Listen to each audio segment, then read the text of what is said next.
हाँ, तो अपने पोस्टुलेट्स की बात कर दी, अभी कुछ बात करेंगे एक्सियोम्स के बारे में और कुछ डेफिनेशंस दी है ना। तो यूक्लिड ने क्या कोई डेफिनेशन दी, क्या दिए, पॉइंट। तो पॉइंट क्या होता है, आपने पॉइंट अपन, क्योंकि ज्योमेट्री में अपन बिना पॉइंट के कुछ भी नहीं पढ़ सकते। अगर आप कुछ भी बनाओगे तो आपको पॉइंट तो बनाना पड़ेगा। वैसे पॉइंट की न तो लेंथ होती है न ब्रीड्थ होती है, उसको नाप नहीं सकते। तो a point that which has no part, उसका न तो लेंथ है, न ब्रीड्थ है, न हाइट है, न डेप्थ है, कुछ नहीं, इसलिए बोलते हैं नो पार्ट। ठीक है। हाँ, ये एग्जाम में आपके डेफिनेशन भी आ सकती है कि डिफाइन, और आ जाएगा लाइन से, ये आ जाएगा लाइन। तो अपने को लिखना पड़ेगा ये लाइन इज ब्रीडलेस लेंथ। लाइन कैसी है, ब्रीडलेस है, मोटाई नहीं है, सिर्फ लंबाई है, मोटाई उसकी नहीं है। फिर क्या है, the ends of line are points. Line जहां एंड होगी, ये जैसे लाइन एंड हो रही है तो ये एक पॉइंट है, दूसरा पॉइंट ये। फिर क्या है, सरफेस। तो surface is that which has length and breadth only. Surface वो है जिसकी लेंथ और ब्रीड्थ है। अगर ये है तो ये सरफेस है, ये इसकी लेंथ है, ये ब्रीड्थ है, ये सिर्फ है, इसकी क्या है, हाइट नहीं हो सकती। सिर्फ ये 2D है ना, 2 डायमेंशन है, एक लेंथ है, दूसरी ब्रीड्थ है। ओके।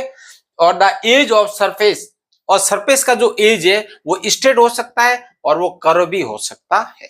ठीक है।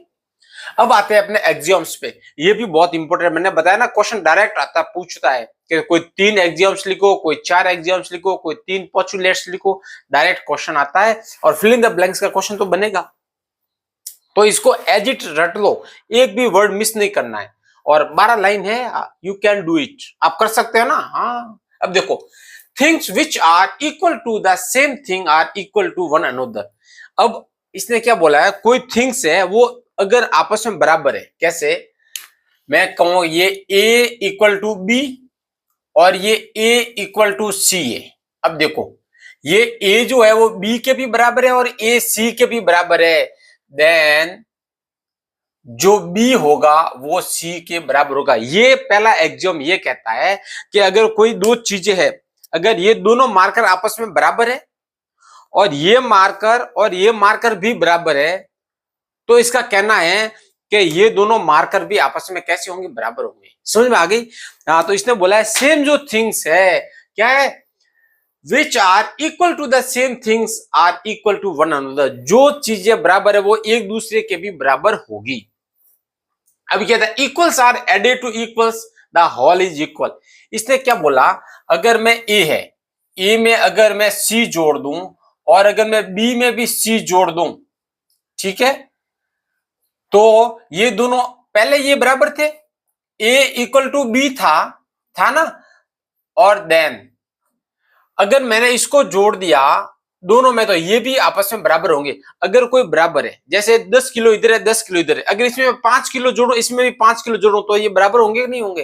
तो अगर कोई इक्वल चीज है उसमें अगर आप इक्वल जोड़ते हो तो होल भी कैसा होगा, इक्वल होगा। अब देखो, थर्ड है, इफ इक्वल्स आर सब्ट्रैक्टेड, तो पहले तो जोड़ना था, अभी घटाना है। अगर मैं 10 किलो में से 2 किलो निकालता हूं और इसमें भी मैं 10 किलो में से 2 किलो निकालता हूं, तो ये भी 8 रहेगा, ये भी 8 रहेगा। तो इक्वल्स में से इक्वल्स आप सब्ट्रैक्ट करते हो तो जो रिमाइंडर रहेगा वो भी कैसा होगा, इक्वल होगा। जैसे ये, हाँ ये प्लस है ना इधर, अगर a माइनस बी करता हूं, क्योंकि पहले a इक्वल टू बी था, हाँ, और अगर मैं इसमें सब्ट्रैक्ट कर दूं a माइनस डी और इधर भी मैं कर दूं b माइनस डी, तो ये भी आपस में कैसे होंगे, इक्वल होंगे। अब देखो ये अपना fourth, things which coincide with one another are equal to one another. कोई भी चीज एक दूसरे के कोइंसाइड का मतलब एक दूसरे को ढक रही है, तो वो आपस में कैसे होगी, बराबर होगी। कैसे, देखो, जैसे ये मेरा हाथ है, ये हाथ है, ये हथेली है, अगर इस हथेली के ऊपर मैं ऐसे रख दूं तो आपको एक ही हथेली दिख रही है ना, इसका मतलब ये और ये दोनों कैसे, ये आपस में इक्वल है, ये इसका कहना है। तो अगर देखो ये मैंने ए बना दिया और इधर भी ये ए है, तो ये दोनों एक, ये इसको अगर ढक रहा है तो ये आपस में कैसे होंगे, बराबर होंगे। अब देखो, the whole is greater than the part. अभी हॉल का मतलब क्या है, सपोज करो ये हॉल है, ये हॉल है, अगर मैं इसके टुकड़े करता हूं तो कोई भी ऐसा भी, अगर मैं इसको थोड़ा हल्का सा तोड़ता हूं, देखो ये, लेकिन ये भी हॉल से तो कम है कि नहीं है, क्योंकि ये इतना निकाल दिया आपने, तो ये हॉल से क्या है, हाँ कम ही होगा। जैसे सपोज को ये अपना सर्कल है और इसका अगर ये बड़ा होगा किससे, अगर मैं इसके में से हल्का सा भी काट दूं, इससे भी ये बड़ा है ना, क्योंकि इतना टुकड़ा हट गया। तो बहुत ही सिंपल है ये तो। 5 number, things which are double of the same things are equal to one another. इसने क्या बोला, अगर एक चीज को अपन डबल करते हैं, जैसे अगर ये a इक्वल टू बी है, अगर मैंने a को डबल कर दिया और b को भी डबल कर दिया, तो ये भी आपस में कैसे होंगे, बराबर होंगे। अब देखो, things which are halves of the same things are equal to one another. अगर कोई चीज है उसको आपने आधा कर दिया, सपोज करो ये एक रेक्टेंगल है और ये इस रेक्टेंगल के भी बराबर है, इस रेक्टेंगल के भी क्या है, बराबर है। अगर मैं इसको आधा कर दूं, इसको भी मैं क्या कर दूं, अगर मैं आधा कर देता हूं और इसको भी मैं आधा कर देता हूं, ठीक है, तो जो आधा भाग होगा ना वो भी बराबर होगा। तो ये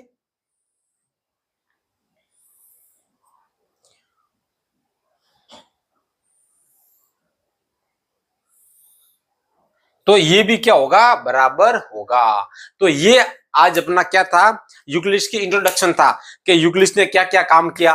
तो मैंने आपको बताया जो एक्सियम्स है वो तो पूरी मैथमेटिक्स के ब्रांच है ना, उसके लिए इंपॉर्टेंट है, लेकिन जो पोस्टुलेट्स है वो बाकी के लिए तो है ही है, लेकिन वो स्पेशली डिजाइन किए ज्योमेट्री के लिए।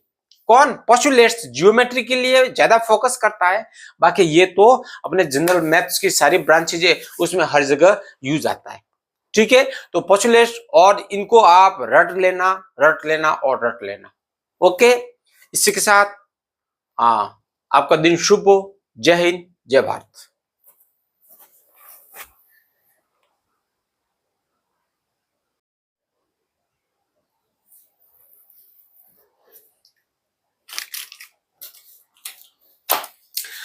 हाँ नमस्कार दोस्तों, कैसे हो, एकदम फर्स्ट क्लास। हाँ, तो फर्स्ट क्लास रहना है।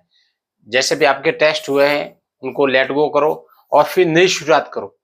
हर दिन आपको एक हाँ नई ऊर्जा का संचार करने का मौका देता है। तो अपने को नई ऊर्जा लेकर अपने को गोल डिसाइड करके फिर उस दिशा में अपने को क्या करनी है, मेहनत करनी है। आज अपनी जो एक्सरसाइज है वो 5th नंबर चैप्टर है, इंट्रोडक्शन टू यूक्लिड्स ज्योमेट्री।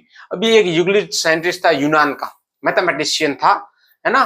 तो उसने बहुत सारी जो अवधारणाएं थी, जो बहुत सारी समस्याएं थी, क्योंकि पहले भी घर बनते थे तो आज की तरह इतनी टेक्नोलॉजी नहीं थी, उसके बावजूद देखो वो लोग कितने शिक्षित थे, विद्वान थे, कि उन्होंने उस हिसाब से हड़प्पा है, मोहनजोदड़ो है, बस्तियां बसाई थी। और उसमें नाली का सिस्टम था, गलियों का सिस्टम था, घर का दरवाजा कैसे होगा, घर का जो हाँ आकार है वो कैसा रहेगा, वो सब कुछ उनको आता था।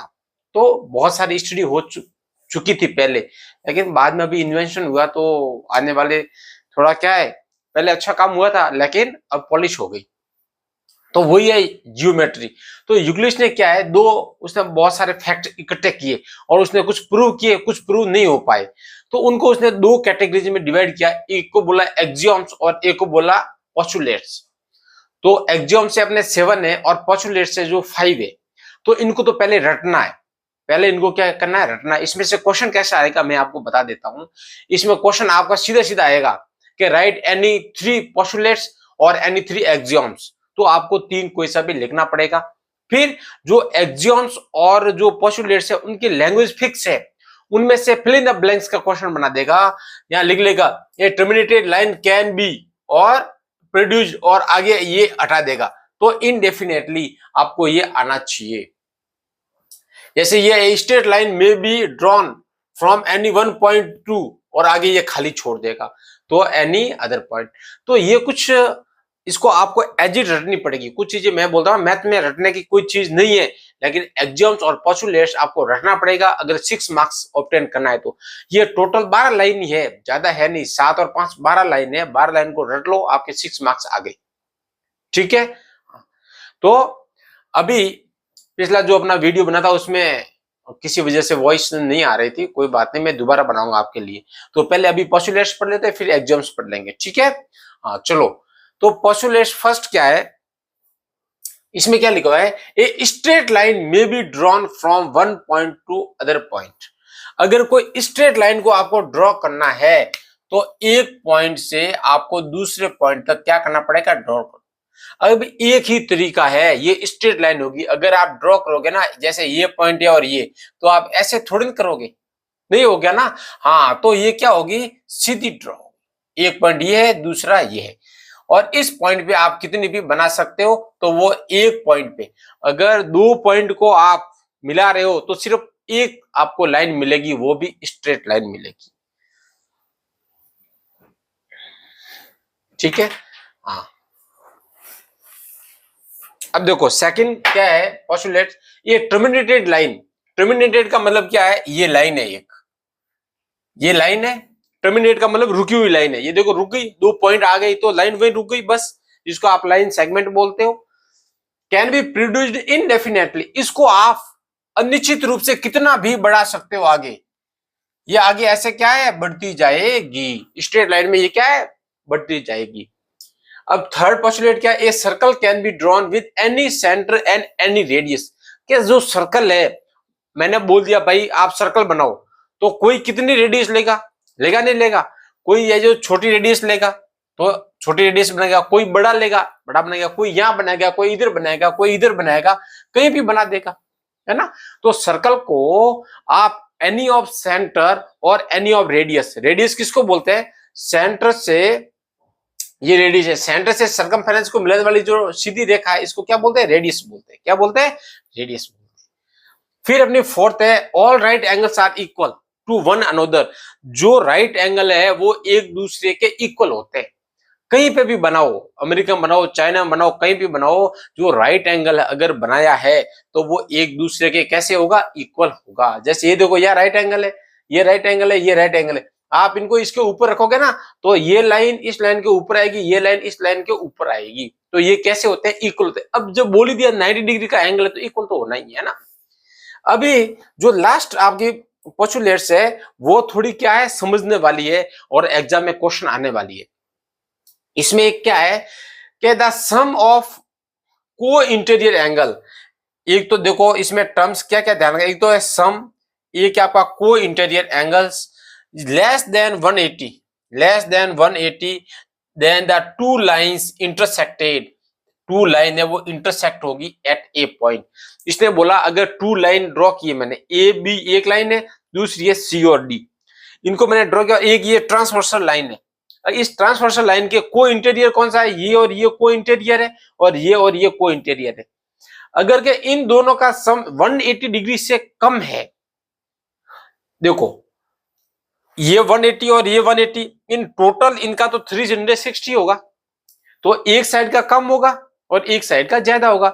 इसका 180 से कम है तो इसका 180 से ज्यादा है, तो 180 के कम वाले साइड में ये लाइनें इंटरसेक्ट होगी, ज्यादा वाले में नहीं होगी, कम वाले में, क्योंकि वो ऐसे आएगी ना नजदीक, धीरे धीरे धीरे धीरे और नजदीक आ जाएगी। तो ये थी यूक्लिड की पोस्टुलेट्स।